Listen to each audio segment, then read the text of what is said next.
Hello, everyone, and welcome to Buzzworthy Live. Thanks for joining us for today's session, How Cross-Team Collaboration Can Unlock Untapped Revenue. We're joined today by Sue Marchese, Vice President of Marketing Strategy at ASAE. She's an expert in association growth and in bringing her experience in cross-department collaboration to today's session. So we're going to be talking about rethinking your approach to revenue generation and how the role of cross-team collaboration can play into that. As usual, we'll be answering questions at the end of the session, so be sure to leave them below and we'll get them answered. All right, so Sue, as Vice President of Marketing and Strategy, you bring a unique perspective to how associations can approach revenue generation. From your perspective, why is it crucial for associations to embrace a proactive mindset about revenue growth, even in a nonprofit context? And Mm. how does marketing strategy play into this? Yeah. Thank you so much for having me here today, first of all, Marcus. To answer the question, I think it's an old adage. It always comes to me when confronted with this, and that is, don't put all your eggs in one basket. It's just the same concept for individuals and families, where you need to diversify a portfolio in order to have safety net. So I think carrying that very exact same philosophy over to a business is very important, but also for people forget sometimes, I think, that not for profits actually need to raise money, make money. And so I think people think not for profit means, oh, they don't have to make any profit. That's not true. Meaning they have to make revenue. They can't make anything above that and pocket that, of course, but it's about making revenue. So diversification is a philosophy that I have brought to ASAE, but also my colleagues and I are simpatico on that same exact philosophy. We do believe that you can't just market to get people to attend an event or buy a book. You can't just market to get somebody to join your association. You also need to tap into organizations and companies that are ready, willing, and able to want to get in front of your members. And so, with that philosophy in mind, my colleagues in our partnership department at ASAE, led by John Bacon, have really teamed up to really do a lot of cross collaboration, regular meetings, and things that we do to strategize on new ways that we can generate revenue for our association. I love that. It's so important to understand that. And I think there is a little bit of a wake up call. I mean, everyone's sick of hearing about the pandemic at this point, but we can't walk away from when that happened, right? There's no mistaking that there was a hit that was felt in this among the world in the association space between the revenue found in the events that we put on, amongst other kind of extenuating circumstances that impacted revenue, as well as just the engagement that we want to harness inside of the association with members. So I think that was a little bit of a wake up call to some where Mhm. hey, we shouldn't have all our eggs in one basket. So I love that. Mhm. It's so true. I'm interested in hearing from you on how you think that departments can collaborate to create innovative new revenue opportunities, that Mhm. align with the association's mission, and so you could feed into improving the member value proposition. So, can you give us some examples of that collaboration? Yeah, and I just want to comment on something you just said, how the pandemic, sort of forced some associations' hand into looking at that diversification concept. What I have tried to espouse, and my colleagues and I try to do, is be proactive, Mm. because you can be reactive. I mean, it happens, and it is a truth. But I think that it's extremely important to have open communication with the marketing and partnership teams. They're not, and for them not to be siloed. Literally regular communication in order to not just be, reactive as need be, but to think ahead. So, great example. When I got to ASAE, it's been about 18 months now. Prior to that, I was a member for many, many years, about 11 years. But when I became a staff member, I realized, why is it that we're not taking advantage of some of the channels and opportunities for our members? So that's what spawned my first conversation with our partnership team, and just kind of asking 1,001 questions, like, why are we not doing this? Can we do this? What are the downsides of doing this? And exploring and being very, uh, you know, uh, deliberate about it, not just being like, oh, let's try this, and being willy nilly, but rather deliberate, intentional, and seeing, why hasn't this been done before? So we, for example, started with something super simple, and that was e-blasts. So in our marketing department, we sort of manage email marketing. And as do many association marketing departments. So we decided, well, what if we were to look into blast emails, selling blast emails for revenue? It is an opportunity because most nonprofits and associations do not sell email lists. But how do advertisers, how do partners get in front of members? Through blast emails sometimes, not just advertising on the website or in a newsletter, but actually straight into their inbox. So we tried to poke as many holes as humanly possible into why this never happened before, and realized, let's do it. It doesn't seem to be a problem. We made sure we ran it by all of the correct channels. Legally, we were good. Our privacy policy was in place. Let's do it. And it became wildly successful after the very first email that went out to our vendor partners and advertisers. So that was a very first example. Since then, and again, 18 months, we have instituted 2 additional revenue streams from that one. So 3 in total. Sponsored webinars. That one was fun. We actually stumbled across a use case where we had a barter agreement with a different vendor, and the marketing department was asked to help market this free webinar that was to be fulfilled for this barter agreement. And I was literally astounded after the first email that had gone out for people to attend this free event, which offered CAE credits for the Certified Association Executive credits. It was 1,000 times more popular. It might have even been closer to like 1,200 times more popular in terms of registrations for such a thing. That I took a step back, and in this kind of moment of like, what did we do any differently? We didn't really do anything differently. But then we realized, by talking with John and his team, we'd never done it before as a sale opportunity.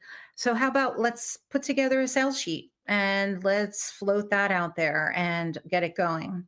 Here we are now, about a year into it, and we are sold out on those sponsored webinars for the remainder of this year, because it's wildly successful, because the fact not only that it tends to be relatively popular if it's a free offering for members, especially if it comes along with some credit, CAE credit, but it's also fantastic for vendors and partners to get in front of the members. And we're very, very, very explicit with saying it's not a commercial.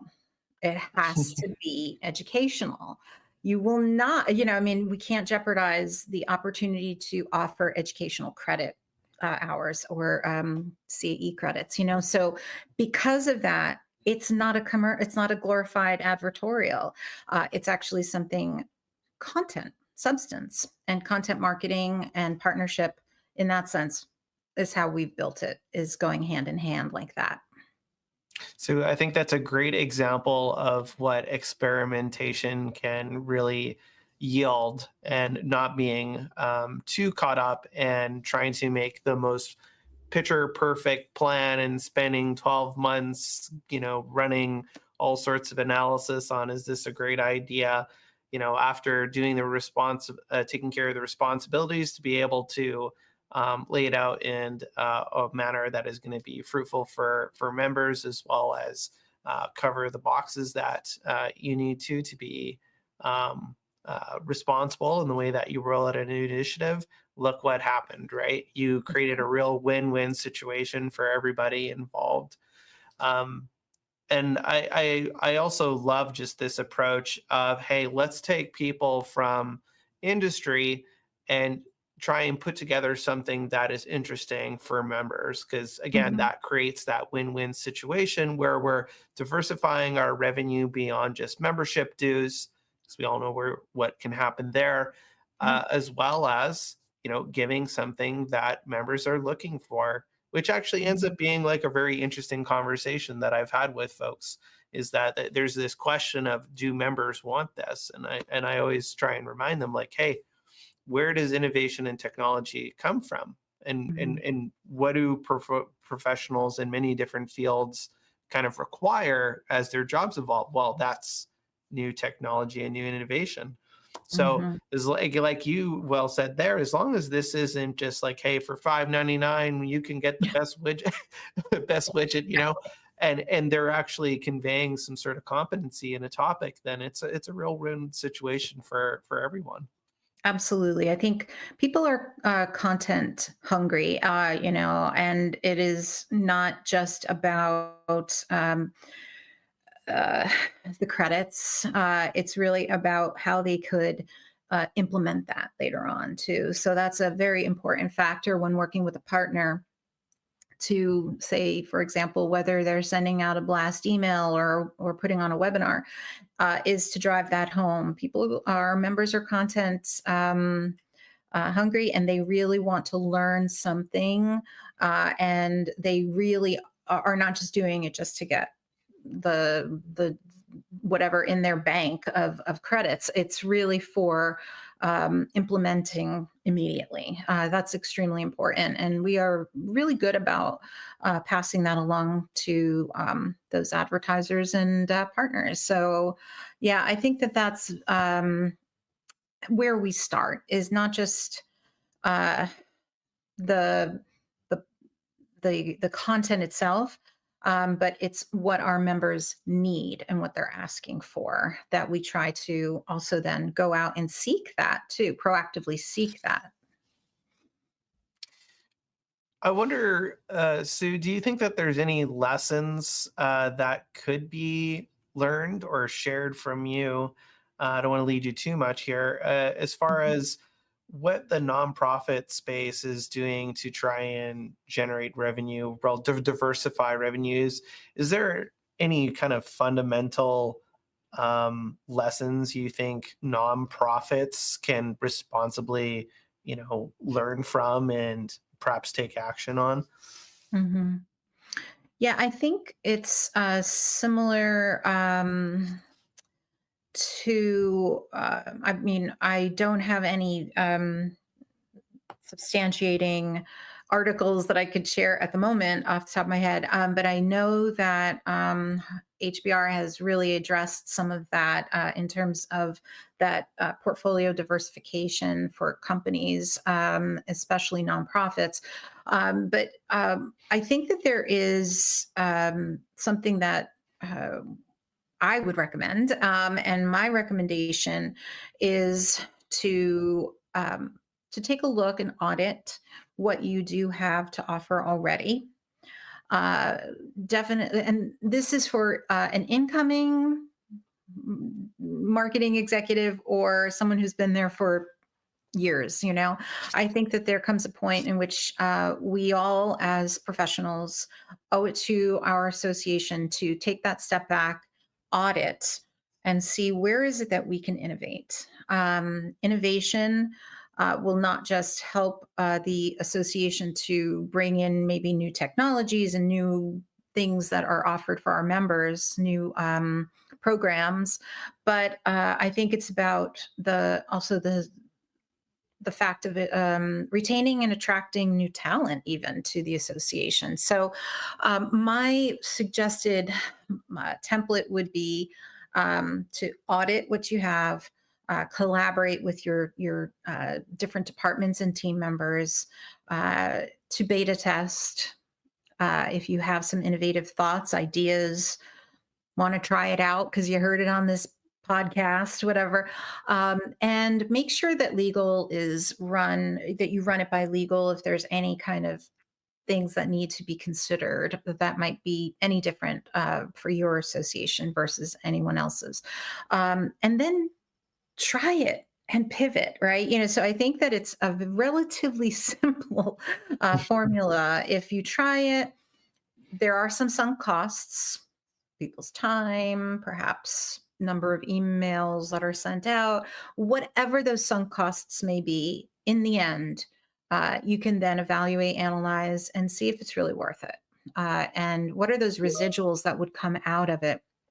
For example, more brand awareness, perhaps more followers that may want more members, excuse me, not followers, but members who may join after having seen something like this. So I think that there are other costs, there are other benefits, even though things may take some costs, such as staff time or staff energy. In the end, I think it's worth it. I think that's a great point, is to take a step back, you know, take a step back, look at what are we really doing, and is there any opportunities here to create new value for our members? Is there new opportunities where we can create values for sponsors to want to work with us?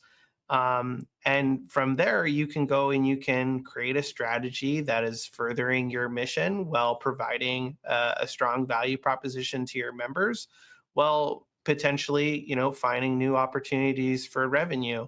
Mhm. I think it's very easy to kind of put the playbook on repeat and year over year kind of do Mhm. the same thing and expect a different results. And, sometimes we Mhm. call that strategic planning.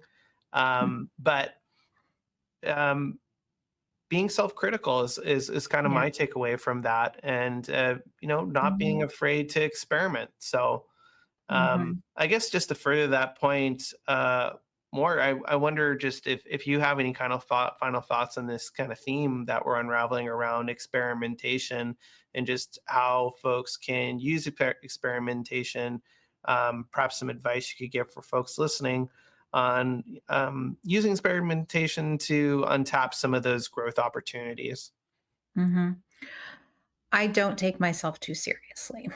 So, as a marketer, you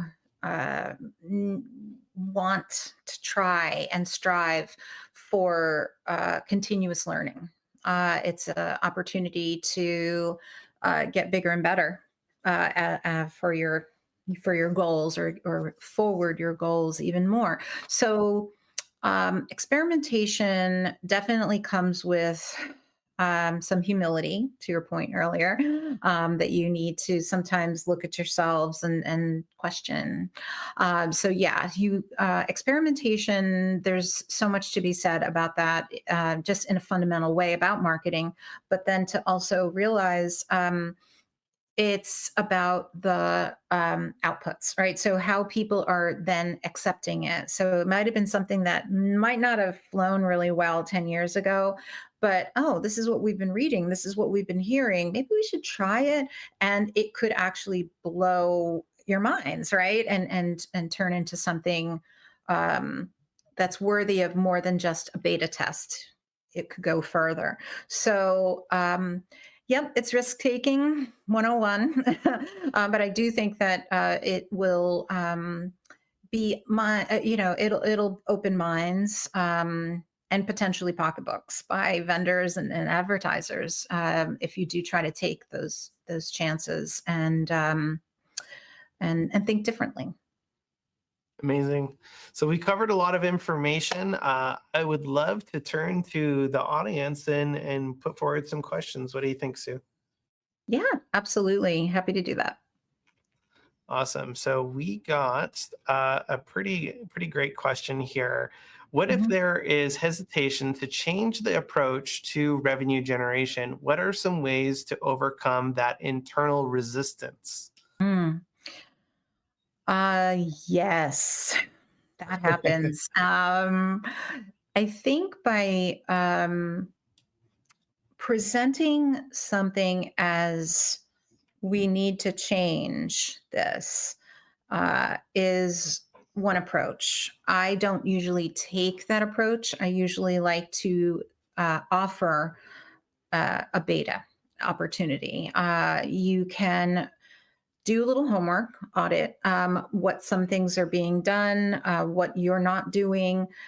Take a look at it, realize that if you can back it up with a little data and present it to a supervisor or the CEO or whomever, uh, that it can be palatable if it's a test.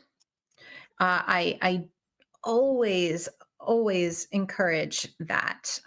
Also, I think it's extremely important that you approach it properly too. So if there is someone on the team who you're working with who has a direct um, connect with the CEO or with your supervisor and get a champion to kind of go in it together.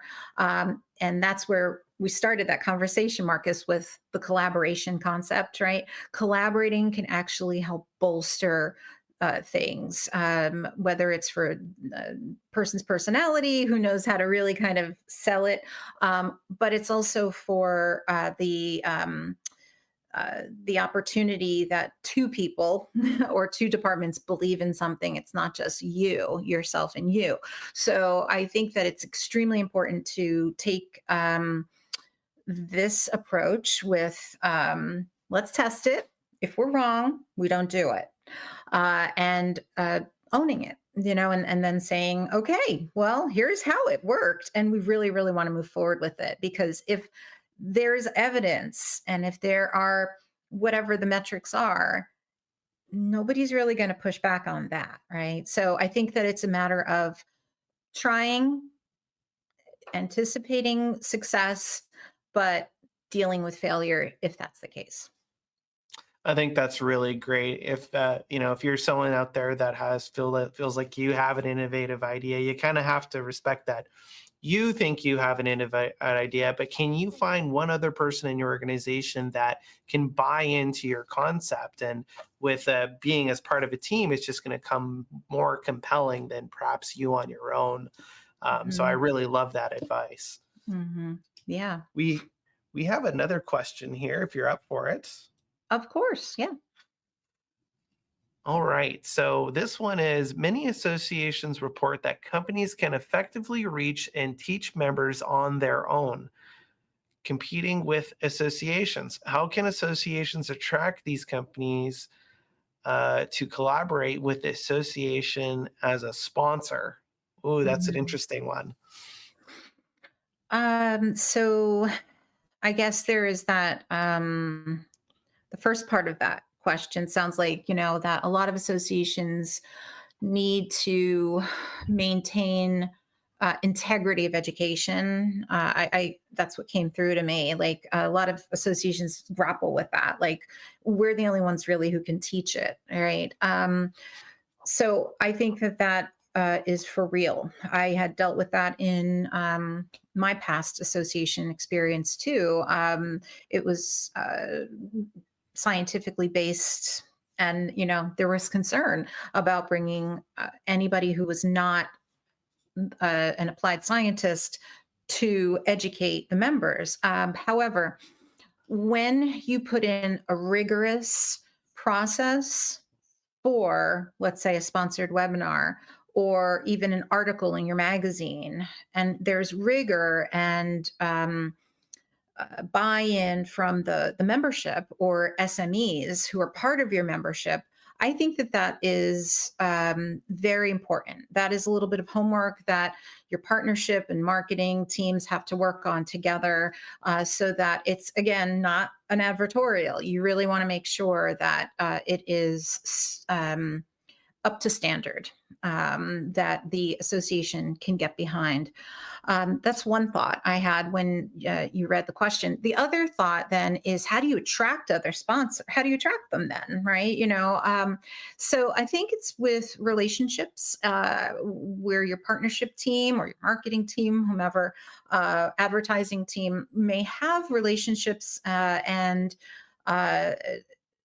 perhaps there are themes that you, as an association, want to get across, and then talking with those partners, those prospective partners, those advertisers. They may already be warm, they may already be supporting your organization. It's just that now it gives them another opportunity to be thought leaders, and attracting them through a conversation like that.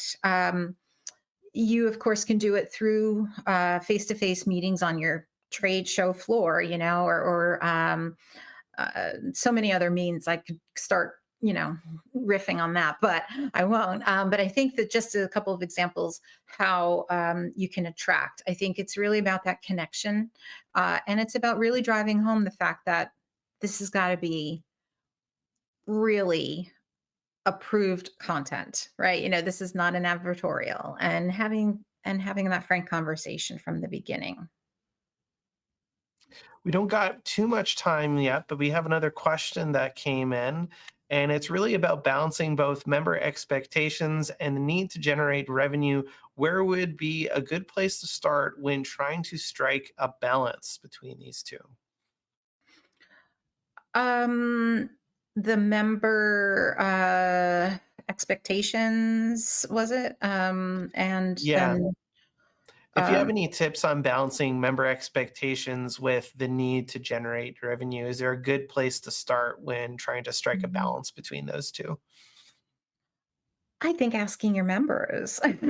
I honestly do think that if there's a way to do, whether it's like a focus group or some conversations, interviews over the phone, if you have your volunteer relations team, maybe the marketing partnership team would like to team up with them to see if they could talk with some members, make sure they understand what the members' appetite would be. Of course, you can go the route of focus groups. That's expensive, time consuming, etc. Survey, maybe. I don't know if I would recommend that. But I do think it's a matter of staying with your hand on the pulse of what your members are looking for and what they're willing to be open-minded about. Are they open-minded about having education presented by potential sponsors? Are they open-minded and hungry for content that's original, that is definitely not an advertorial? I think you just need to ask them. And I also think of your beta test philosophy as, hey, if we think there's an opportunity, let's test it. Let's see if folks are Yeah, engaging with it. If we're getting positive feedback, are there any concerns? And then you could always adapt, right? So opposed to just absolutely. hard committing. So 100%. Yep. awesome. Well, that's all the time that we have for today. Thanks for joining me today, Sue. Thanks, Marcus. It was super to talk with you, between our two ferns here. And so I'm so happy we could have this chance. Appreciate it.